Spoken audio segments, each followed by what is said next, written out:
আসসালামু আলাইকুম সবাইকে। যে ফটোগুলো তুলে থাকি আমাদের ফোনের ক্যামেরা অ্যাপ ব্যবহার করে বা ডিজিটাল ক্যামেরা ব্যবহার করে ফটো তুলে নিয়ে আসার পর সেই ফটোতে অনেক ধরনের প্রবলেম থাকে। লাইট ঠিকঠাক নেই বা আপনার মনে হলো যে হেয়ার স্টাইলটা তার ঠিকঠাক লাগছে না, চুলটা এদিক সেদিক হয়ে গেছে, আরও বহু ধরনের সমস্যা হয়ে থাকে।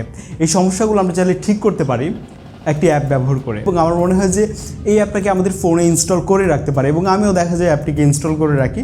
প্রায় সময় ফটোর এরকম প্রবলেমগুলো হলে আমি এটা দিয়ে ঠিক করে থাকি আর কি। তো চলুন শুরু করে আজকের ভিডিও, সাথে হচ্ছে আমি আদনান। আমরা কথা বলছিলাম অ্যাডোবি ফটোশপ ফিক্স এই অ্যাপটির ব্যাপারে। অ্যাপটি অনেক পপুলার, আপনারা নিশ্চয়ই অনেকে জানেন। অ্যাপটিকে আমরা ওপেন করলাম এবং এখানে আপনাকে অ্যাকাউন্ট খুলতে হবে, বা আগে থেকে যদি আপনার জিমেল দিয়ে অ্যাডোবির অ্যাকাউন্ট ক্রিয়েট করা থাকে তাহলে সহজে আপনি প্রবেশ করতে পারছেন, বা আপনি অ্যাকাউন্ট ক্রিয়েট করে নিতে পারেন সহজে। এখানে প্লাসে ক্লিক করে আমরা আমাদের ফোন থেকে একটা ফটো ইম্পোর্ট করব এবং দেখাতে চাই আপনাদেরকে যে আসলে কেমন সমস্যা আমরা সমাধান করতে পারি ফটো, যেমনটা আপনাদেরকে শুরুতেই বলছিলাম নিশ্চয়ই। সো এই ফটোতে আমরা যদি চাই যে হেয়ার নিয়ে কিছু কাজ করতে, হেয়ারটাকে সেট করতে, মনে হচ্ছে এলোমেলো হয়ে গেছে, এখানে বহু ধরনের টুলস আছে, সেগুলো নিয়ে তো এত বিস্তারিত কথা বলা সম্ভব না। আমরা এখানে ক্লিক করব, এখান থেকে আমরা চলে যাব এখানে। তারপর এখান থেকে আপনি আপনার মতো করে এটার সাইজ নিন, আপনি ছোট রাখতে চাচ্ছেন নাকি বড়।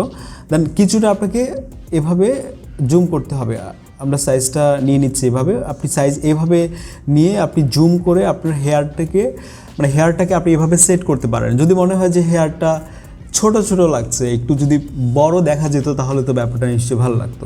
এক্ষেত্রে আপনি হেয়ারটাকে এভাবে বড় করে দিতে পারেন, বা হেয়ারটাকে আপনি সেট করতে পারেন। যদি মনে হয় যে এলোমেলো হয়ে আছে বা এদিক সেদিক আছে, তাহলে এটা আপনি এভাবে সেট করে নিতে পারেন।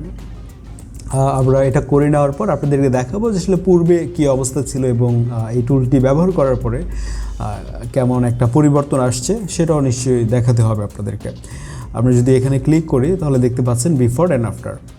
ওকে, আমরা চাইলে কিন্তু ফেস স্মুথ করতে পারবো, সেটার ব্যবস্থাও এখানে আছে। আচ্ছা, আমরা এখান থেকে যাব হচ্ছে ফেস স্মুথ করার জন্য যে টুলটি ব্যবহার করব সেটা হচ্ছে এটা।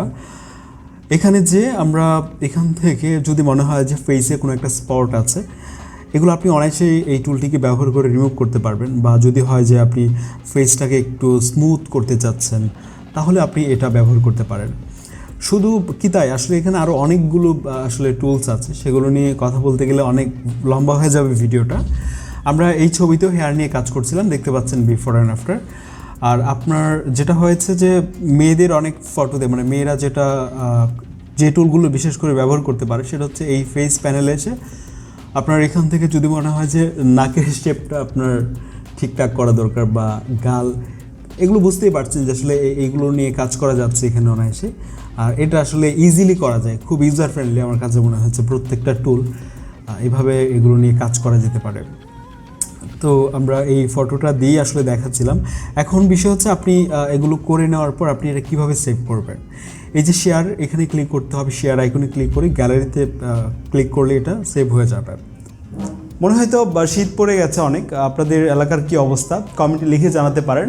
আমি আদনান আজকে এখানে যাচ্ছি, আর এই অ্যাপটির লিঙ্ক ডেসক্রিপশন বক্সে দেওয়া থাকবে। দেখা হচ্ছে পরবর্তী ভিডিওতে।